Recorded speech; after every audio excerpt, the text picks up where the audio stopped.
when they get sounds. Glória a Deus. Bom, se você nos assiste agora online, ainda está um pouco alto, ali, você vai acertando aí, filho? Se você nos assiste no YouTube, online, através da nossa online experience, que você tenha uma boa experiência hoje, uma experiência sobrenatural com o Senhor, amém? E vocês que estão aqui, sejam bem-vindos à casa do Pai.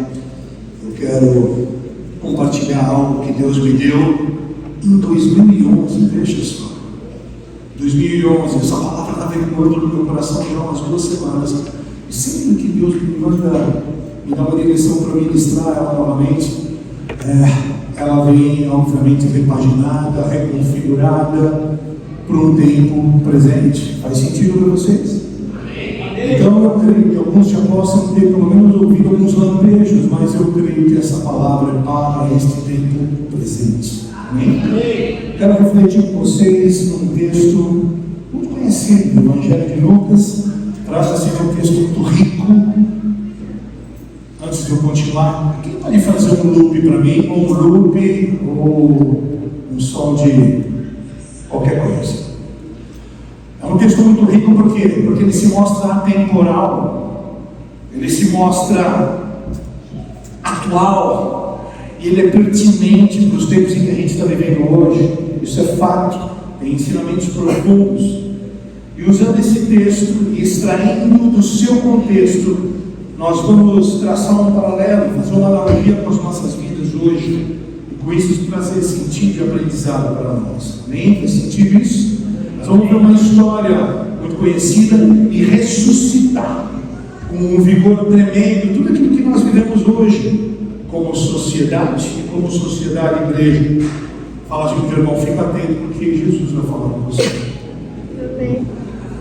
Eu intitulei o tema dessa mensagem de O Deus do Absurdo. Repita com você mesmo: O Deus do Absurdo. Eita, meu Deus, vocês estão acordados aí? Fala assim: O Deus do Absurdo. Enfim, eu quero te convidar a você viajar, a você se transportar, não apenas mentalmente, mas sobretudo espiritualmente, para aquele lugar, para aquela dimensão, para aquela geografia espiritual, amém? Afinal, tudo que está escrito na palavra é para quem? É para nós. Tudo que foi escrito no Velho Testamento é apontamento profético para hoje, para agora, para nós. Então, tudo que está nesse texto é para mim e para você, ok? Então, você está liberado para viajar na maionese de primeira classe. Aliás, no texto, ok? Vamos lá, abra comigo teu aplicativo, tua Bíblia, no Evangelho de Lucas, capítulo 7, dos versos 11 ao 17. Eu vou ler, se você puder botar para mim, Djalma, na Nova Almeida e atualizada, NAA. Vocês acharam? Lucas 7, de 11 a 17, está escrito assim: Logo depois, Jesus foi a uma cidade chamada Naim, com ele iam os seus discípulos e uma grande multidão. E ao se aproximar da porta da cidade, estava saindo o enterro do filho único de uma viúva. Repita comigo: o filho único de uma viúva. E uma grande multidão da cidade os acompanhava. Repita comigo: uma grande multidão. Ao vê-la, o Senhor se compadeceu dela e disse: Não chorem. Depois aproximou-se e tocou no caixão, e os que o carregavam pararam, e Jesus disse: Jovem, eu lhe digo, levante-se. E ele se levantou, sentou-se e começou a conversar. E Jesus o entregou à sua mãe. Uau! Todos ficaram cheios de temor e louvavam a Deus. Um grande profeta se levantou entre nós, diziam eles. Deus interveio em favor do seu povo. E essas notícias sobre Jesus espalharam-se por toda a Judéia e regiões circunvizinhas. Uau! só até aqui. Veja só o que nós lemos. Olha só essa passagem. A gente lê muitas vezes de maneira displicente.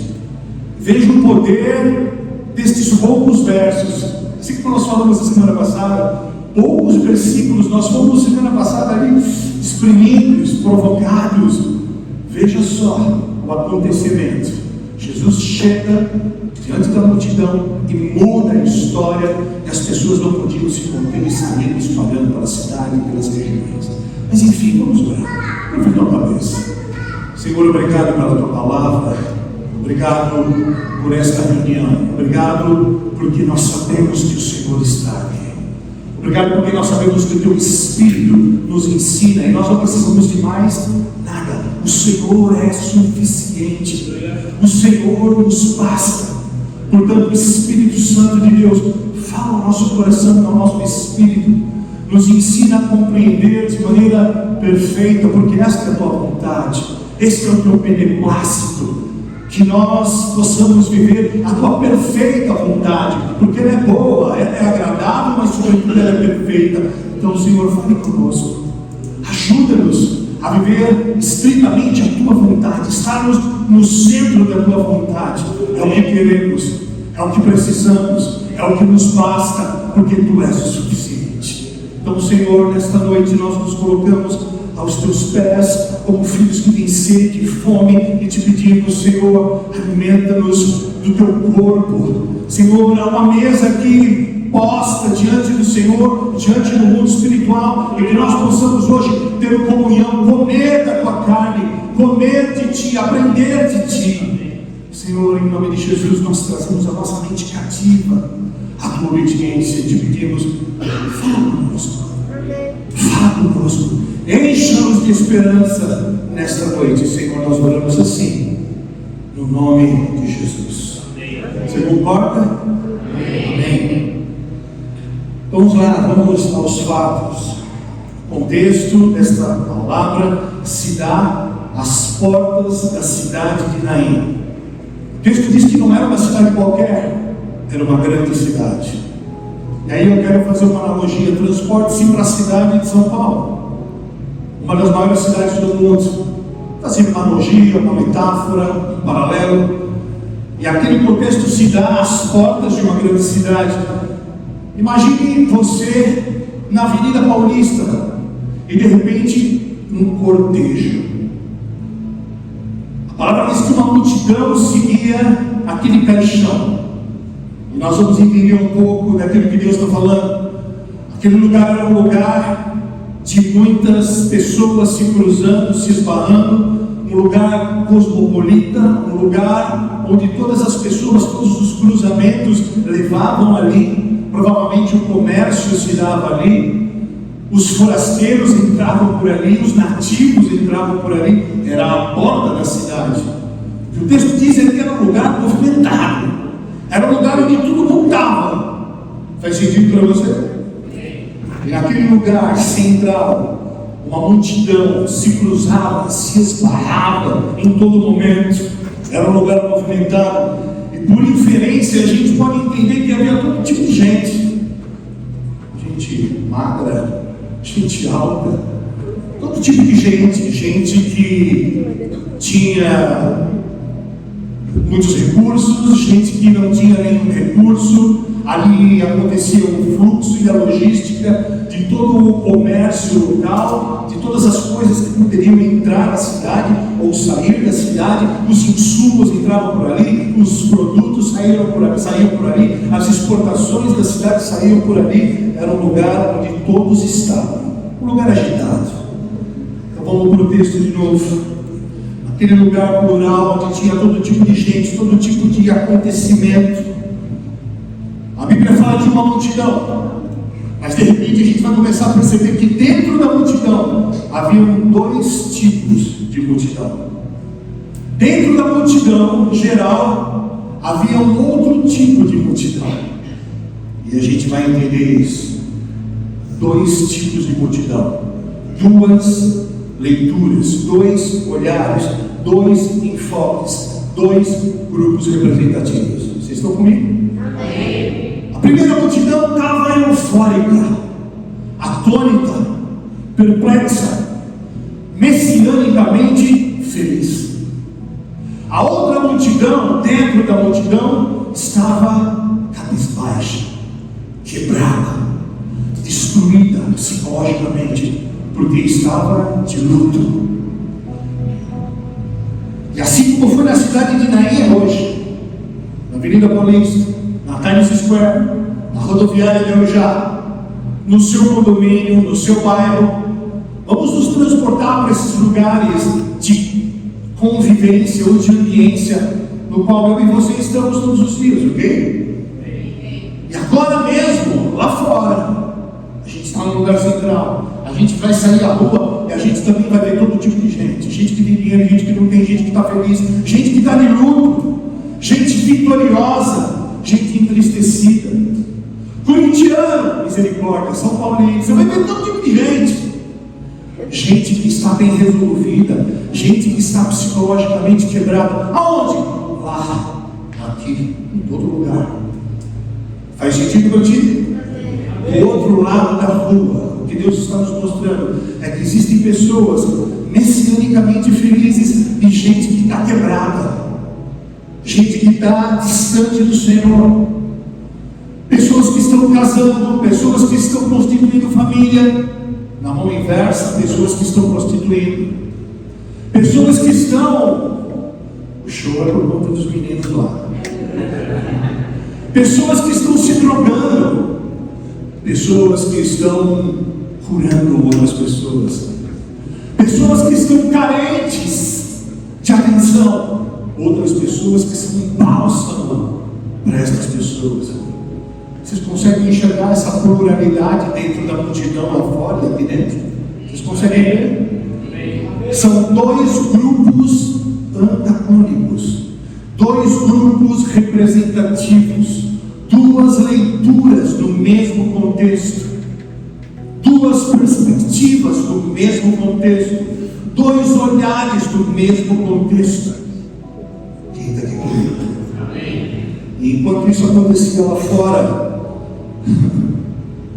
na cidade de Naim, na exigência do cotidiano, em meio às crises da alma, na velocidade das necessidades, dos problemas, das crises, o que Deus quer nos mostrar para nós é que sempre haverão duas leituras da vida, dois polos, dois tipos de pessoas diante das mesmas circunstâncias, no seu trabalho, na sua família.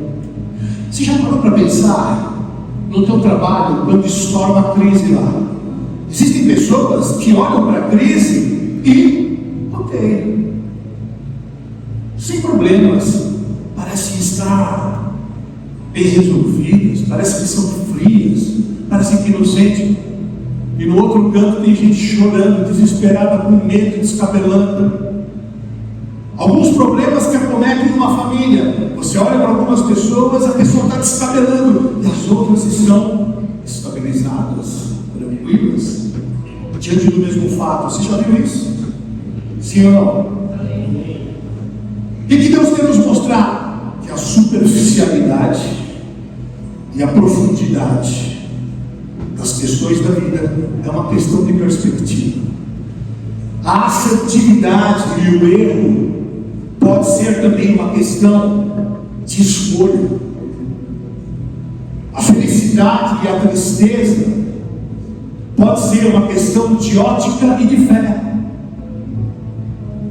O fato é que Deus quer nos mostrar, diante das circunstâncias da vida, para quem estamos olhando, para quem você está olhando, diante das loucuras, das ideologias, diante dessa política deslocada, diante das guerras que nos acometem todos os dias, diante das suas tristezas, diante das suas vitórias.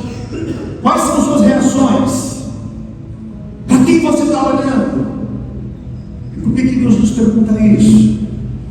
Porque o nosso erro, o nosso sucesso, sempre vai depender do nosso referencial, da nossa ótica de fé que nasce no coração.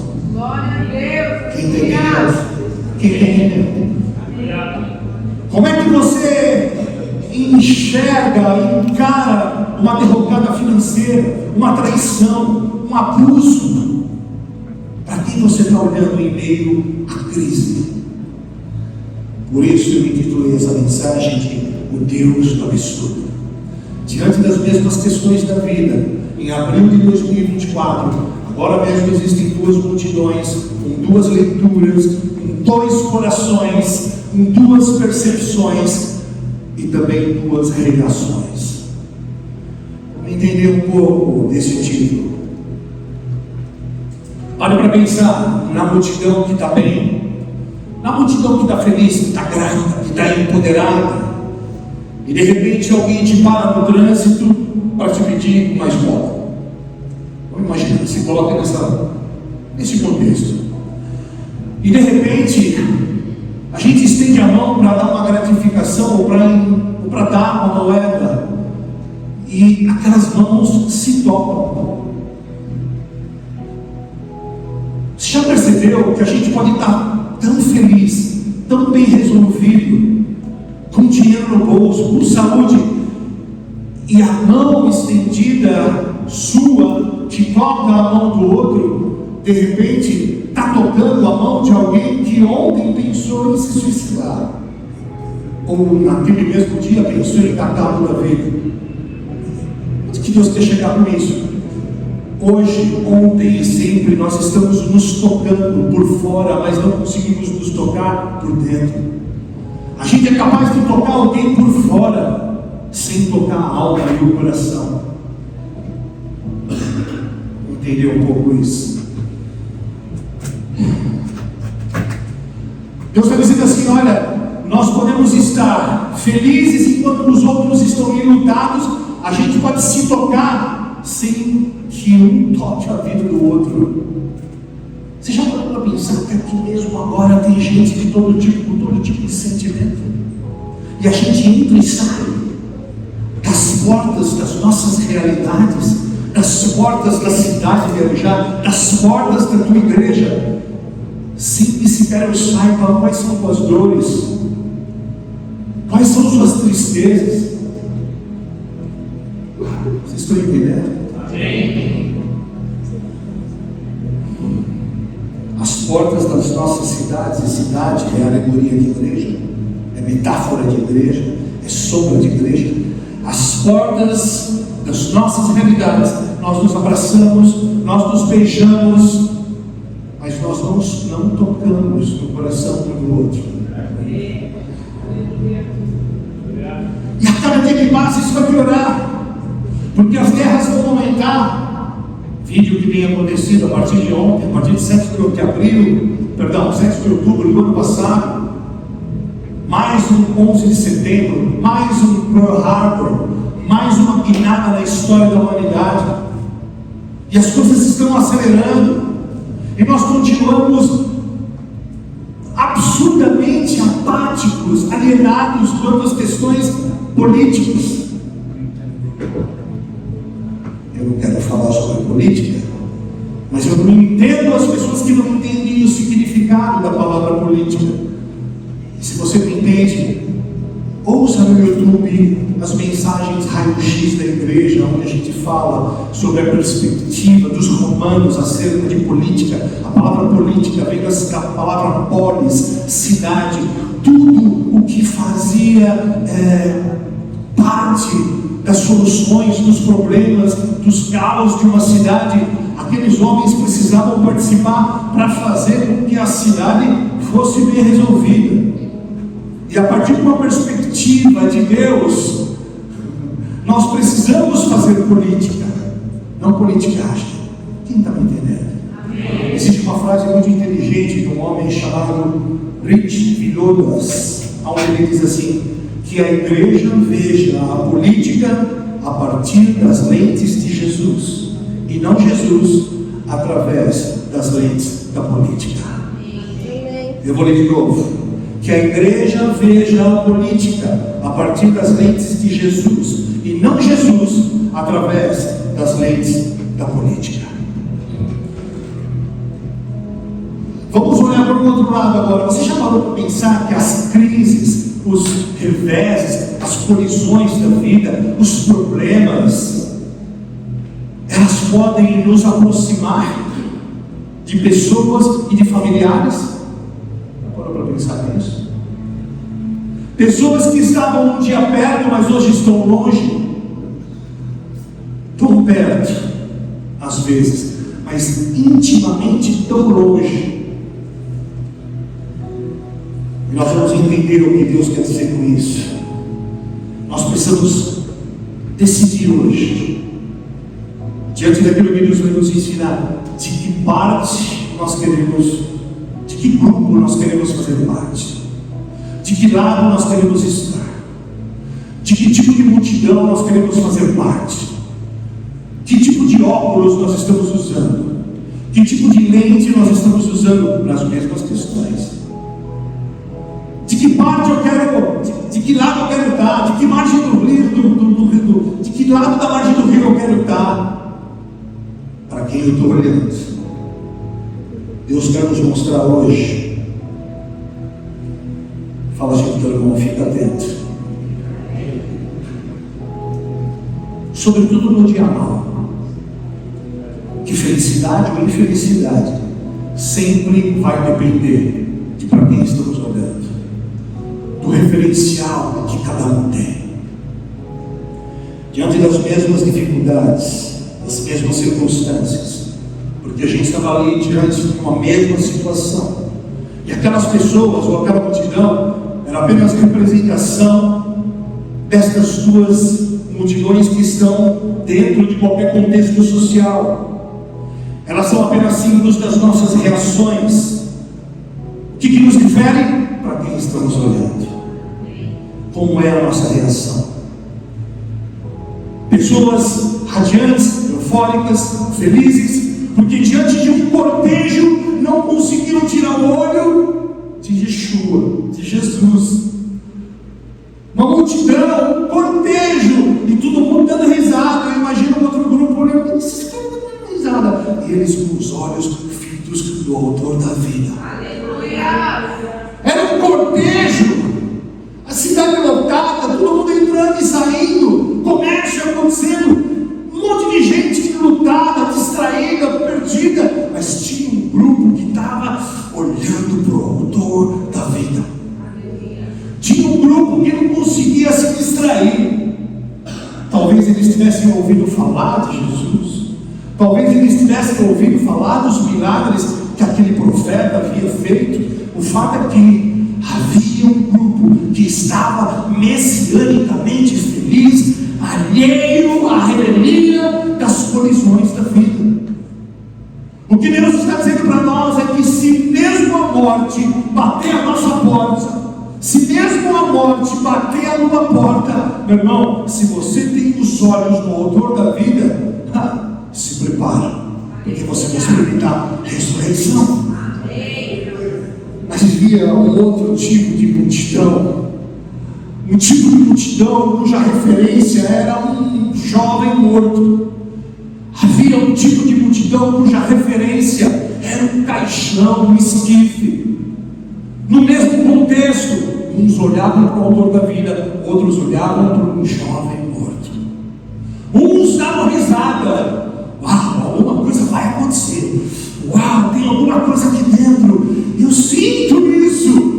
Porque já havia uma aura sobrenatural no lugar. Porque Deus estava ali. Mas outras pessoas tinham os olhos apenas para uma viúva, que já era viúva, mas tinha perdido o seu único filho. Imagine a dor, imagine o semblante, imagine a dor, o grito, o sufoco daquela mulher.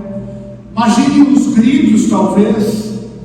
Mas naquela mesma circunstância tinha um grupo que não conseguia fazer outra coisa a não ser estar messianicamente excitada.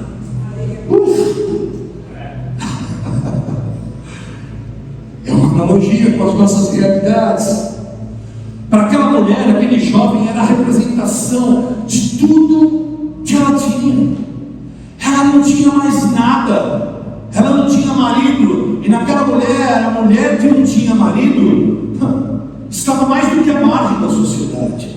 Se você fosse mulher ou marido, você já estava à margem da sociedade.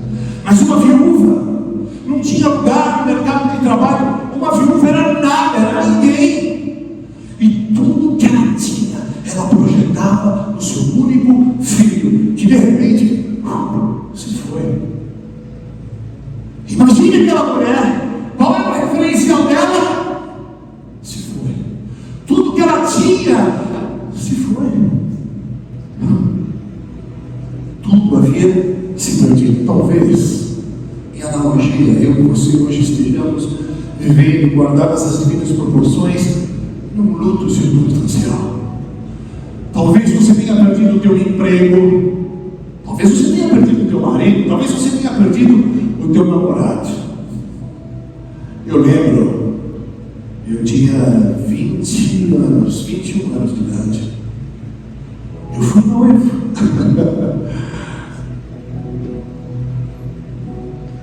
Eu vou tentar ser breve.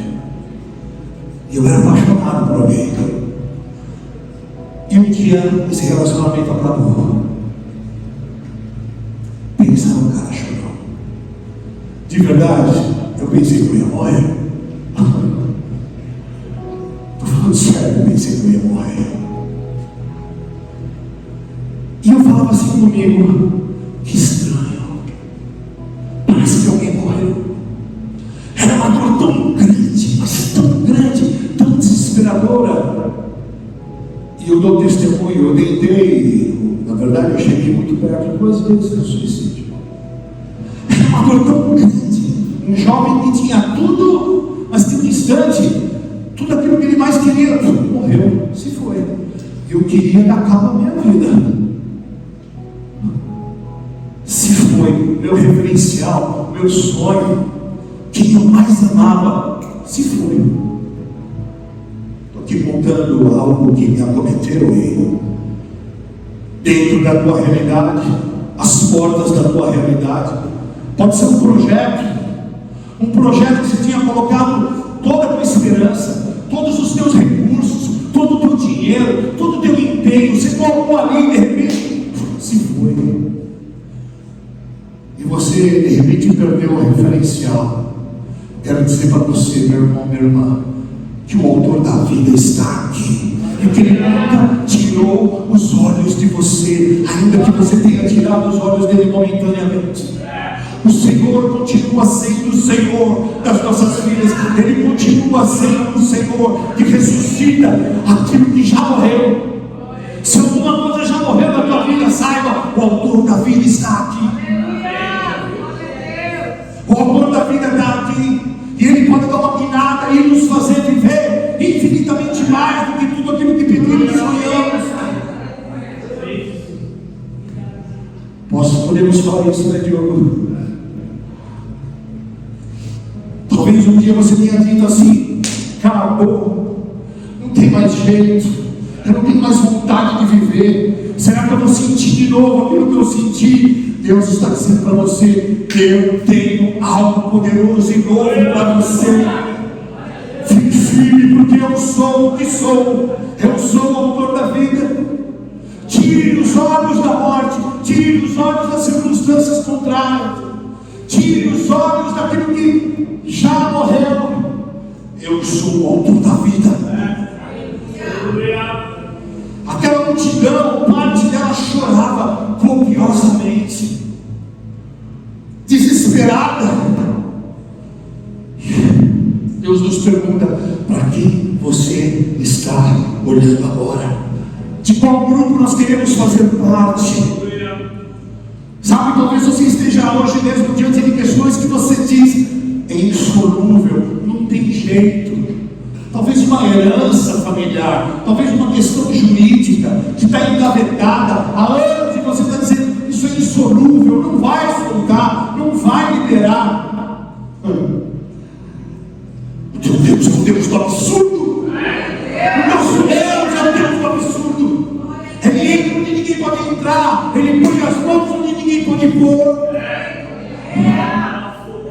Para você está olhando hoje? Qual é o teu referencial? As portas das cidades, da tua realidade. Quem é o teu referencial? O autor da vida ou a morte circunstancial? Jesus venceu a própria morte literal para te dar vida eterna e vida com Ele. Aleluia. O que nos difere destas multidões? Olhar o coração. O que nos difere desses dois grupos antagônicos? Olhar no coração. Um olhar no coração.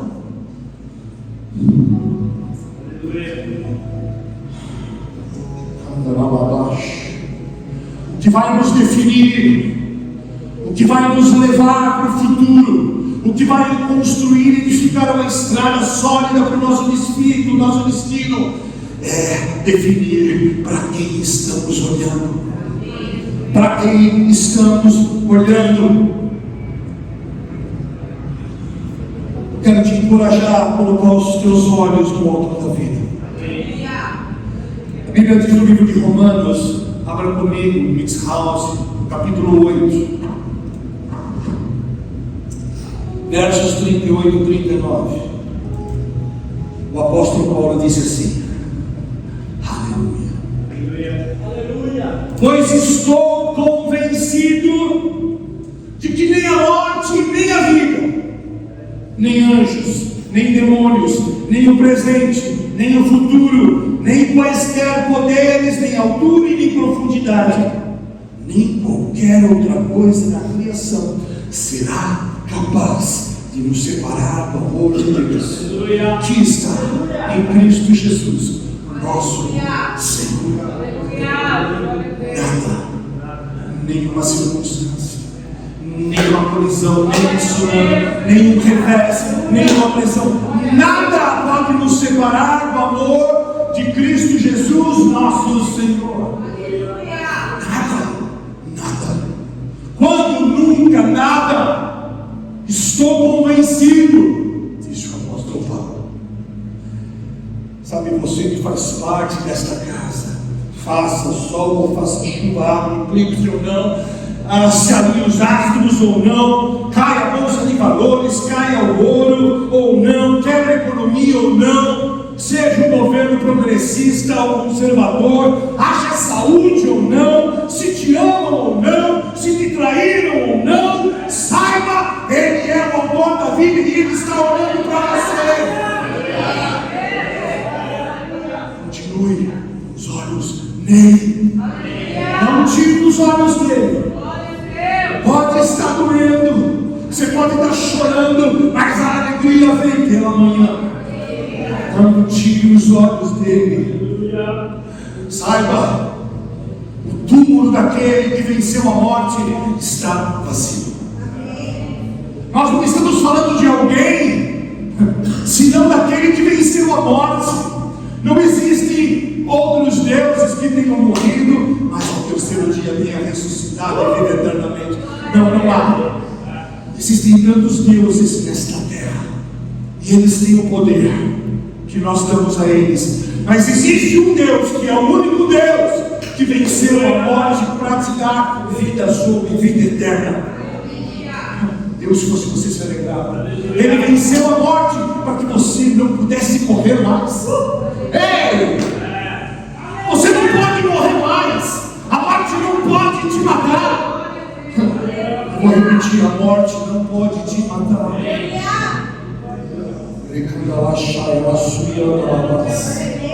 Sabe quando você amanhecer desanimado, cansado, quando a depressão bater a tua porta, nós vamos dizer: eu não faço parte desse grupo. Eu não faço parte desse grupo, porque o túmulo do meu Deus está vazio e eu ressuscitei com Ele. Eu nasci no céu. Eu nasci para ser rejuvenescido em meio às colisões. Eu nasci para ser rejuvenescido em meio às crises da alma. Eu nasci para ser rejuvenescido. Amém. Quando Jesus chega perto daquela mulher, enlutada, destruída, quebrada, inchada, desesperançada, desesperançado, absolutamente desesperançado, querendo a morte, muito possivelmente. Ele disse simplesmente assim: não chores, não chores, porque ele não é o fim. Você já imaginou isso? O teu filho morto no caixão, e Jesus diz assim: não chores, porque não é o fim. Imagina que a mulher no lugar. Como? Ok, eu já ouvi falar em você, ou não, mas como? Não é o fim. Jesus está dizendo para você, meu irmão, minha irmã, ainda que você não entenda a perplexidade e a grandeza daquele que é Deus, ou você ainda não tem experimentado o sobrenatural de Deus, Deus está dizendo para você: não é o fim. Não é o fim. Não é o fim. O decreto dos médicos, o decreto daqueles que não te amam, o decreto daqueles que querem te matar, não é o fim, porque dele é o sim e o amém. Não é o fim. Teu casamento não acabou, tua esperança não acabou. Não, ela vai ressuscitar. Nós estamos em pleno mês de Pêssar, em pleno mês de Páscoa. Ressurreição. Fala para o irmão: ressurreição. Não, fala de novo para ele: ressurreição. Ressurreição. Ressurreição. Porque o nosso Deus é o Deus do absurdo. Ele é o Deus do absurdo. Jesus, ele para o enterro. Na verdade, ele para o cortejo e ele destrói o enterro.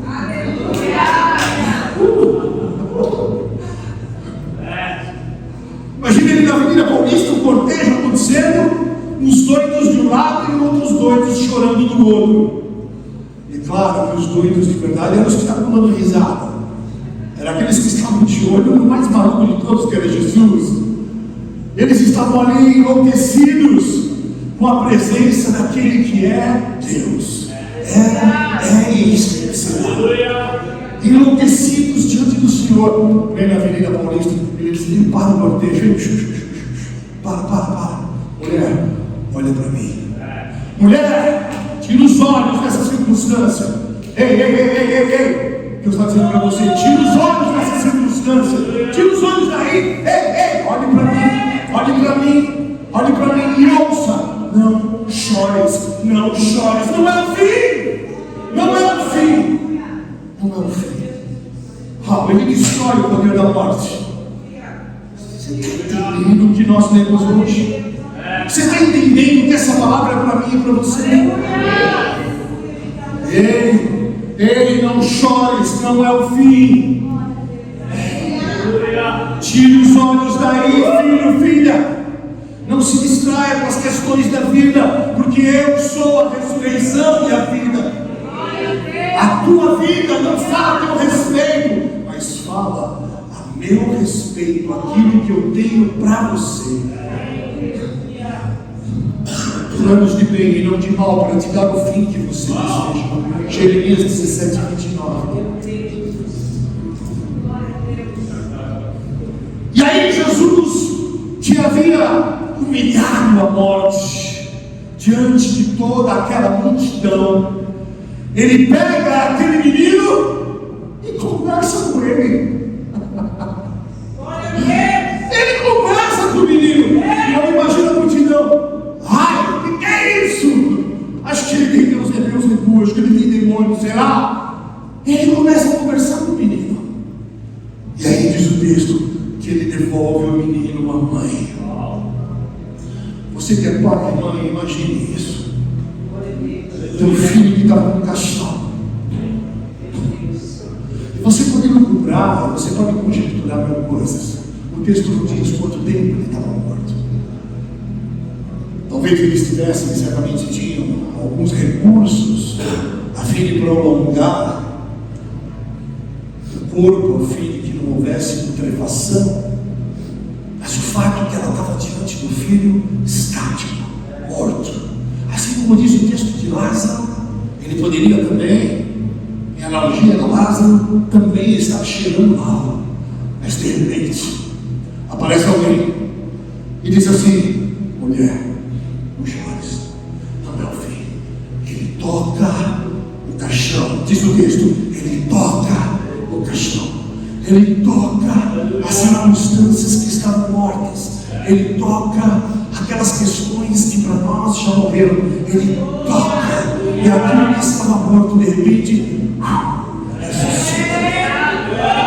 Jesus Cristo, o Deus do absurdo, está tocando as áreas da sua vida que aparentemente já morreram.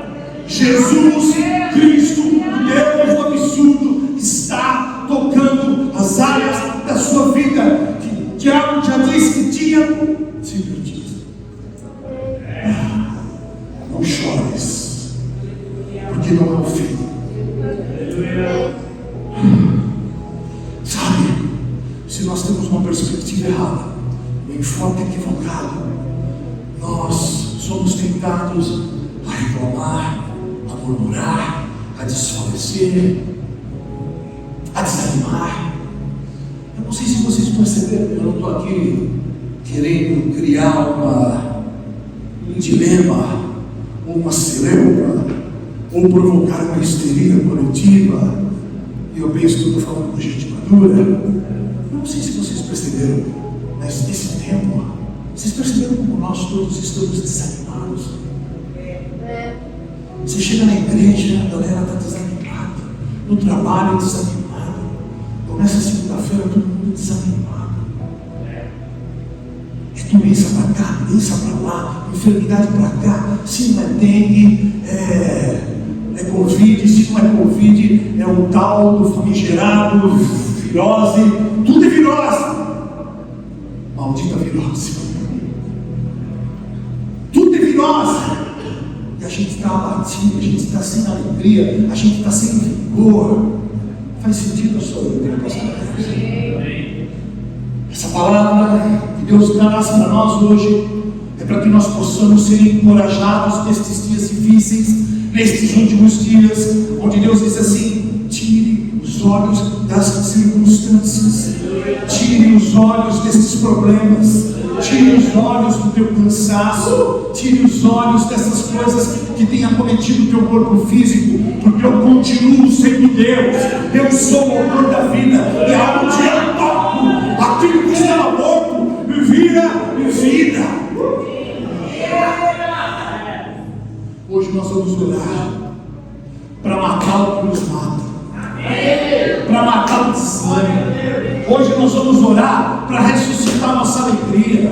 Hoje nós vamos orar para ressuscitar o nosso vigor físico, o nosso vigor espiritual, a nossa alegria de estar na mesa, a nossa alegria de congregar juntos, a nossa alegria de participar do pão, do vinho e da alegria da comunhão. Hoje nós vamos orar para que Deus venha com o poder da ressurreição, trazendo uma alegria, e tudo que foi roubado será restituído, e aquilo que está morto, Deus vai entregar nas suas mãos.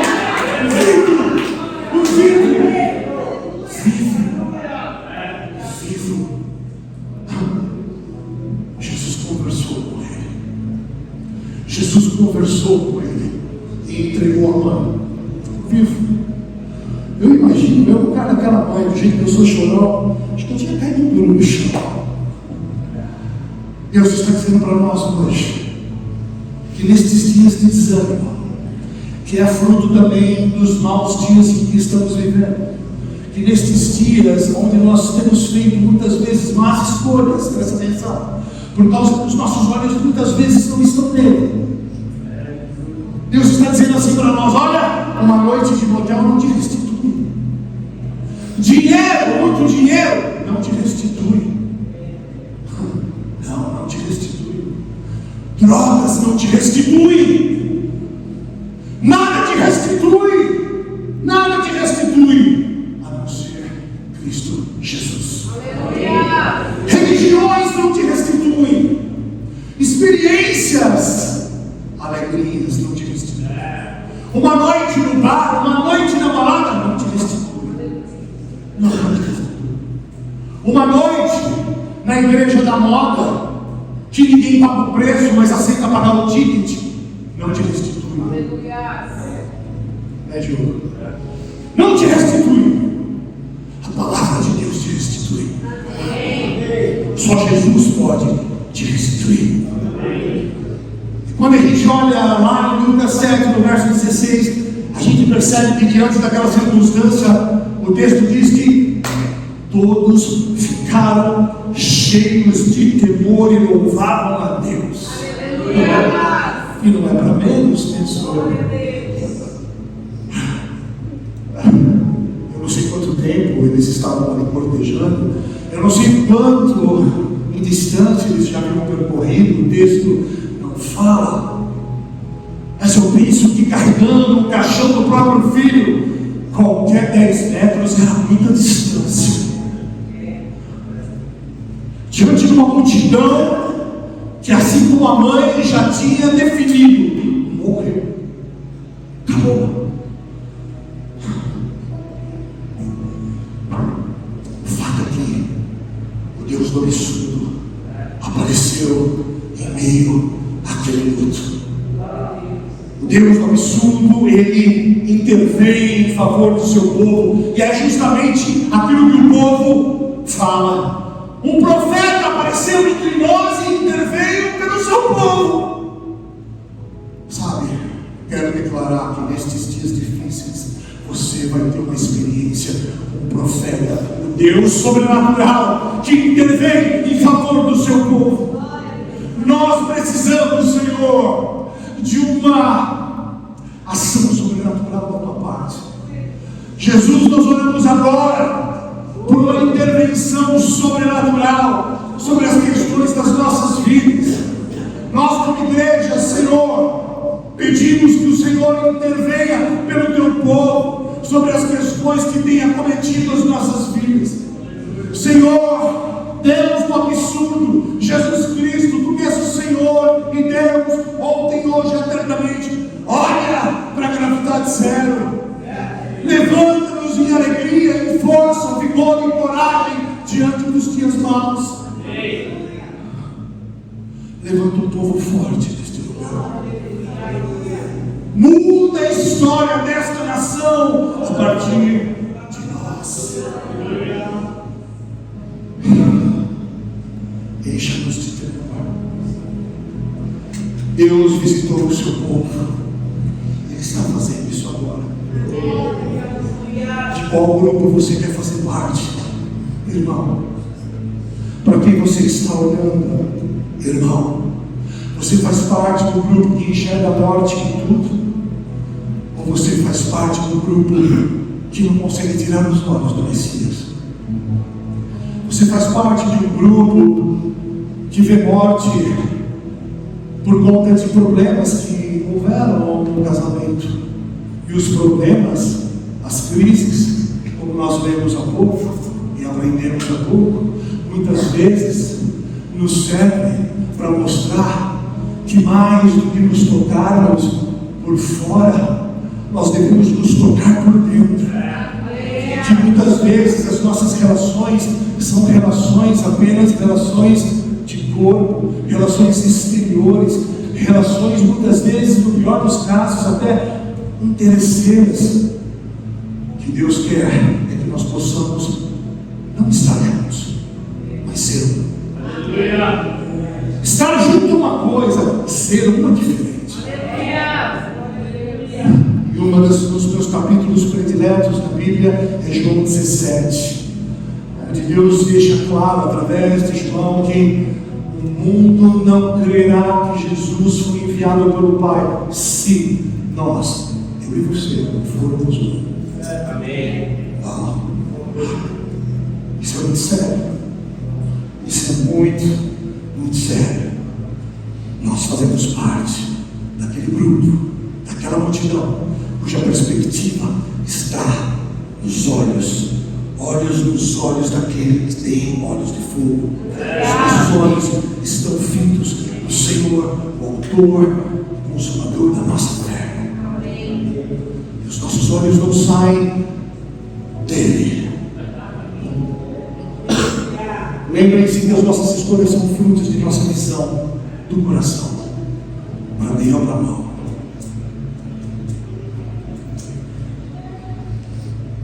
Será que você só enxerga problemas na vida do cônjuge, ou você consegue ver o ouro?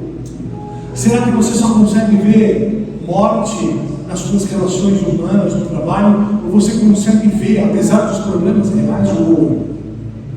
Será que você só consegue enxergar sob uma perspectiva crítica as pessoas da tua igreja, ou você consegue, a despeito do que é verdade, enxergar também o ouro? Será que você consegue, através das lentes do coração e numa perspectiva alinhada, enxergar pelo filtro do autor da vida os teus pastores, os teus líderes, os teus patrões, os teus pais, sob uma perspectiva honesta de quem já entendeu que o perdão é 70 vezes 70 vezes 7? Deu um upgrade, né? Jesus não precisa de upgrade. O upgrade para minha conta, esquece. Tudo vai depender do nosso referencial. Quem está ali comigo? 2 multidões, 2 leituras, 2 decisões, 2 resultados. Nós estamos diante de um caos social mundial, diante de um caos social na nação, ou não? Será que os teus filhos hoje, a respeito do que você pensa de política, e eu te aconselho a não se alienar, porque isso já bateu a sua porta, será que os nossos filhos vão poder estudar numa faculdade pública? Numa escola convencional, particular? Será que os nossos filhos vão poder estudar de maneira normal? Eu vou dizer algo para você: não faça doutrina disso, é um pensamento meu. Em 5 anos, aqueles que têm um pouco de inteligência não vão permitir que seus filhos estudem em escolas convencionais, seja particular, seja pública. Vão optar por fazer homeschooling, porque as escolas não são mais ambiente para os nossos filhos, as universidades não são mais ambiente para os nossos filhos. Então nós vamos aliená-los, colocá-los numa redoma de proteção. Não! Pelo contrário, nós vamos ensiná-los os lugares onde eles devem andar, onde eles devem estar, onde eles devem ouvir, quem eles devem ouvir. Protegê-los, ensina-los no caminho que devem andar, e eles não se desviarão. Sabe, o caos social está instaurado em 2024, aqui no Brasil e no mundo. E nós já dissemos há poucos dias atrás, estes são dias como os dias de Noé. Sim ou não? Sim. Dias de desesperança, dias onde nós vemos uma humanidade caída e caindo ainda mais. Os valores morais, espirituais, colocados totalmente de lado. As igrejas totalmente subjugadas por homens que amam mais a si mesmos do que a Deus. Por igrejas que se tornaram casas lotéricas e que falam o que o povo quer ouvir e não o que Deus manda.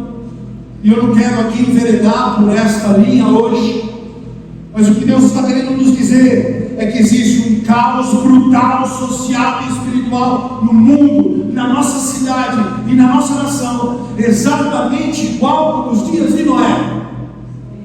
E o que foi que Noé fez? Noé, com os olhos no Senhor, em meio à insanidade da humanidade, permaneceu com os olhos do Senhor. Resultado, a sua visão correta de fé condenou o mundo por conta da prática da justiça que saiu, emanou da vida dele. Sabe o que Deus está dizendo para nós? Que se os olhos do nosso coração, que se a nossa fé estiver colocada e alicerçada nele, a nossa vida será um testemunho de justiça que condenará o mundo. Senhor, mas nós não queremos que o mundo seja condenado. Não, nós não queremos. O que nós queremos é que haja amor e justiça. Aleluia! Noé viveu em amor e justiça. Detalhe, nunca havia chovido na terra. E ele estava construindo um navio. 120 anos, sendo desdenhado, ouvindo bullying de todo tipo. Você é um maluco, o que você está fazendo? O que é isso? Eu nem sei para que serve isso. Para quê? Não, mas a água está distante daqui. O rio, a água está distante daqui. Sei lá o que eles falavam. 120 anos. Mas os olhos deles estavam em Deus. Resultado, a sua atitude ecoou para o mundo, foi uma voz para o mundo, que fez com que eu e você, por causa da justiça dele, nos trouxesse até aqui. Barnabé estabeleceu também um padrão de renúncia. Quando ele, com os olhos corretos, com os olhos certos, com a fé correta, entregou tudo aos pés dos apóstolos. E a leitura correta daquilo que ele havia aprendido foi para ele e para o mundo um testemunho. Enquanto, no mesmo contexto, Ananias e Safira tiveram uma outra leitura, o mesmo grupo, duas leituras. Barnabé ecoa para nós como testemunho vivo. Ananias e Safira morreram. Quem está aqui? Amém. Sim, meus amados, são dias difíceis, são dias como os dias de Noé, e Deus nos diz: para quem você está olhando? Jesus não faz média, Jesus não faz uso da estrutura, ele não pregou para Tomé, ele simplesmente pegou nas mãos de Tomé. Nós temos aí, filho, se você puder, uma imagem tão linda. Ele diz assim apenas para Tomé: toca aqui do lado. E Tomé botou as mãos dentro de Jesus, tocou Jesus por dentro. Sabe, Jesus não precisou ensinar para Tomé acerca de incredulidade. Jesus tocou Tomé por dentro, Tomé tocou Jesus por dentro. Jesus olha nos olhos de Tomé e diz assim: me toca. Olha que imagem forte. Tomé, o que você está pensando aí nos teus botões? Tomé, você está tentado a não acreditar em mim, que sou eu que eu ressuscitei? Tomé, o que você está pensando? Faz o seguinte, toca aqui. Aleluia. Jesus está dizendo para alguns aqui nessa noite: ei, o que você está fazendo? Onde estão os teus olhos? Que decisões são estas? Que escolhas são estas? Onde estão os teus olhos? Você precisa mais do que prova. Você está precisando. O que você está buscando da vida? Um lugar confortável para estar? O que vocês estão pensando da vida? Ei, toca aqui! Toca aqui! Deixe de ser leviano e toca aqui! Toca aqui, coloca os teus olhos no lugar onde teus olhos têm que estar. Põe os teus olhos onde os teus olhos têm que estar, porque isso te assegura o teu destino.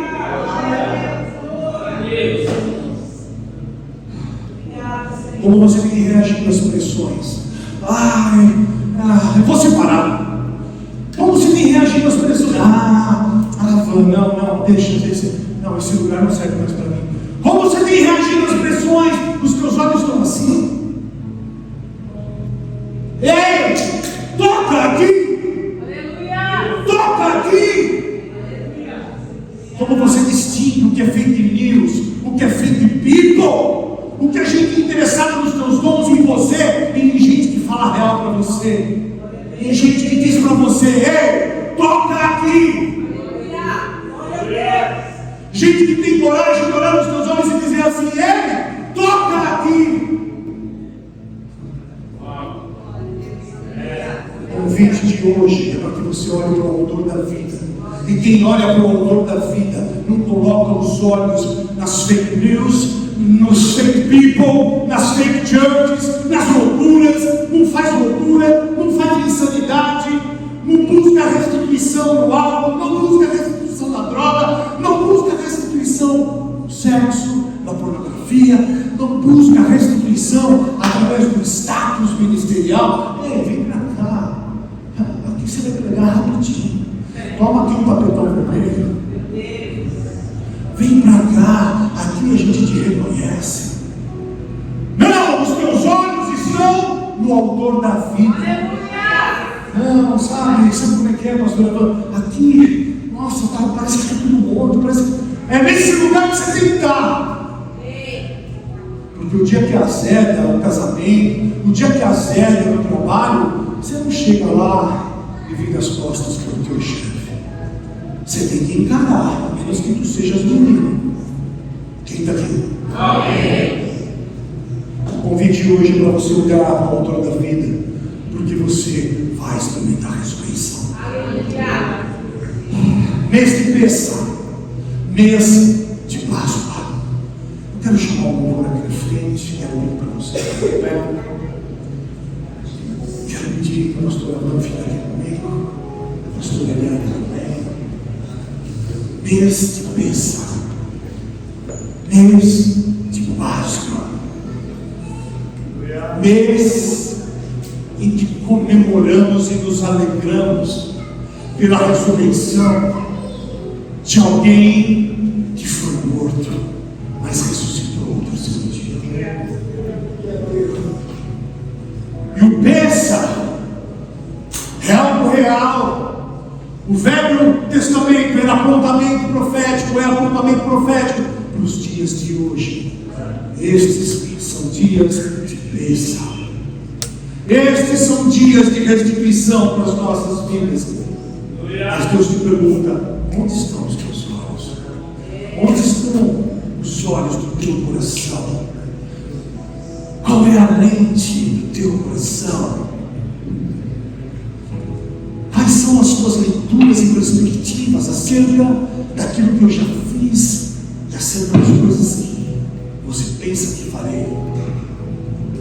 Será que você consegue ter uma percepção sobre as lentes e o filtro daquele que é o autor da vida?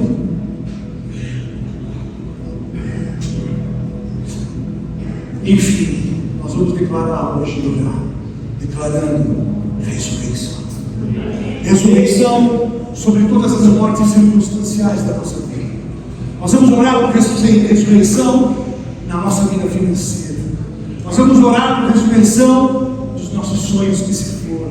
Nós vamos orar por ressurreição dos relacionamentos que foram quebrados, que têm parte dentro dos planos eternos de Deus. Porque aquilo que não tem parte dos planos eternos de Deus, Deus vai permitir que se vá. Mas nós vamos orar para que haja restituição nos teus sentimentos, na tua alma, restituição naquilo que é saudável para a tua vida, que vai te impulsionar para o teu destino. Nós vamos orar por restituição do teu ministério.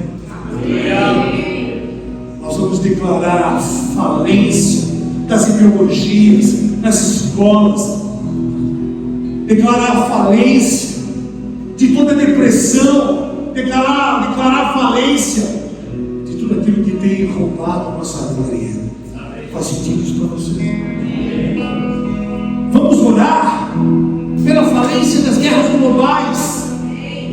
O que está acontecendo hoje em Israel? Meu irmão, minha irmã, não olhe para estas questões com desdém. Não olhe para estas questões como se fossem nada.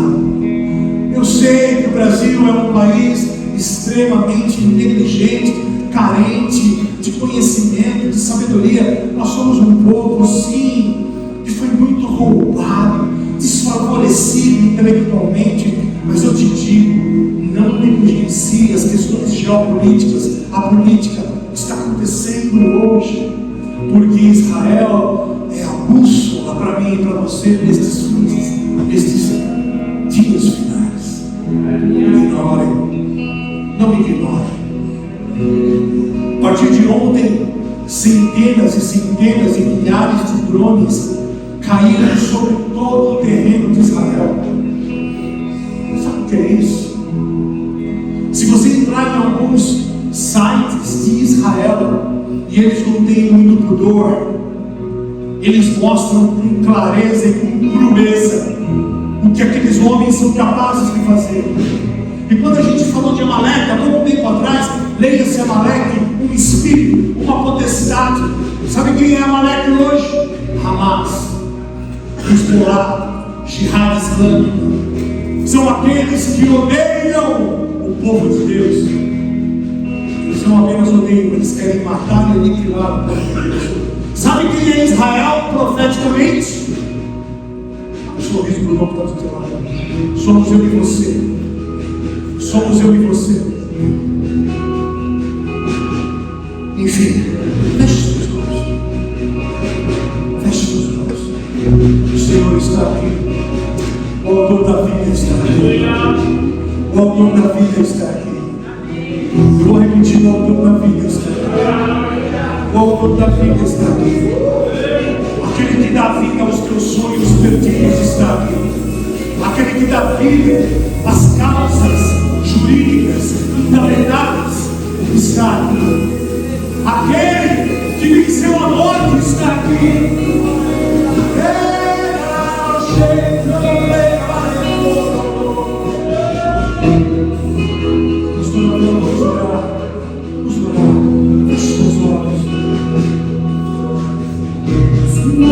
Declaramos vida, Pai, sobre todos os sonhos que o Senhor plantou no nosso coração. Pai, nós declaramos vida, Senhor, sobre cada um dos seus filhos. Os sonhos, Senhor, que foram mortos, nós declaramos eles ressurretos em nome de Jesus. Pai, todas as circunstâncias, Senhor, que nós temos colocado diante do seu altar, como coisas, Senhor, que morreram diante dos nossos olhos. O Senhor é um Deus de vida. Ressuscita, Senhor.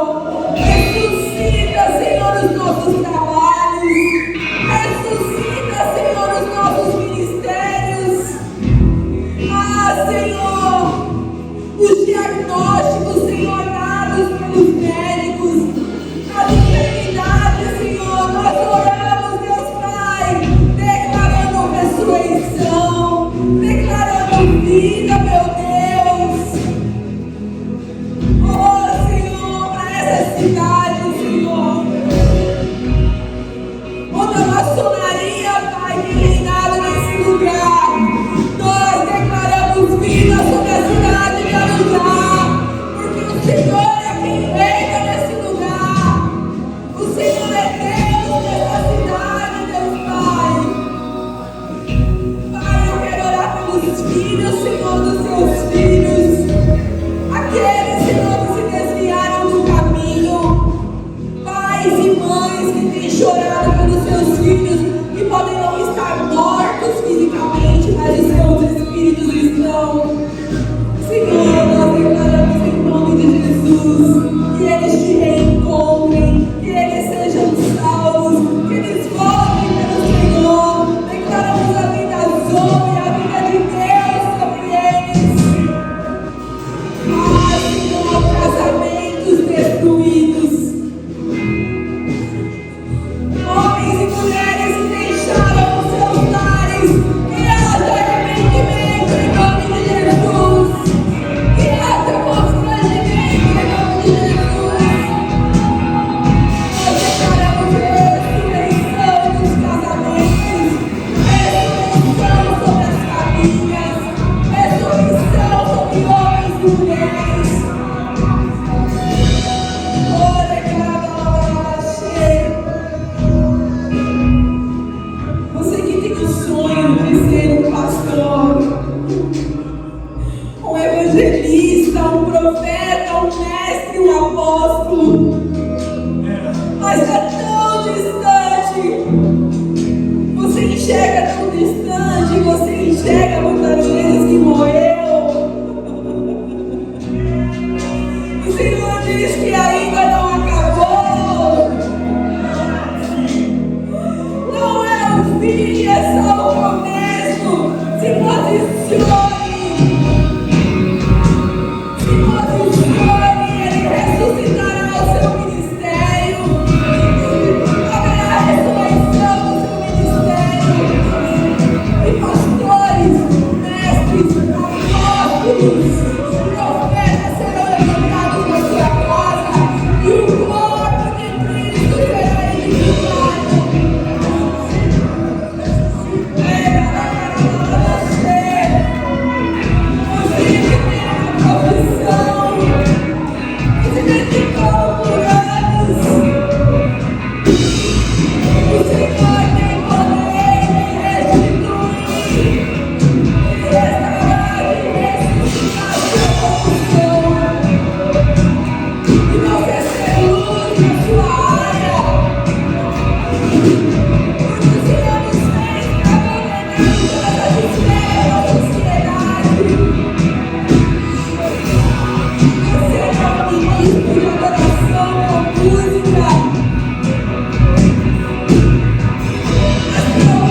Ah, o Deus vivo que tocou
Deus de restauração, de restituição,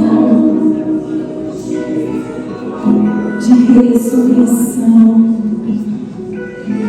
Nós já estamos desfrutando da ressurreição de Cristo Jesus.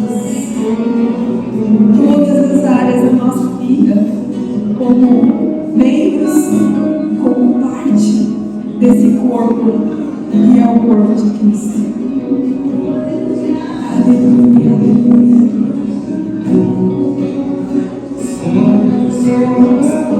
Tempo de agradecermos. Só de agradecer. Aleluia, aleluia. Você pode aplaudir o Senhor Jesus.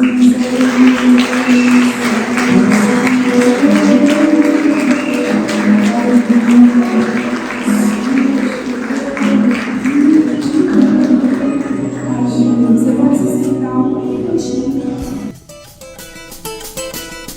And when they get sounds of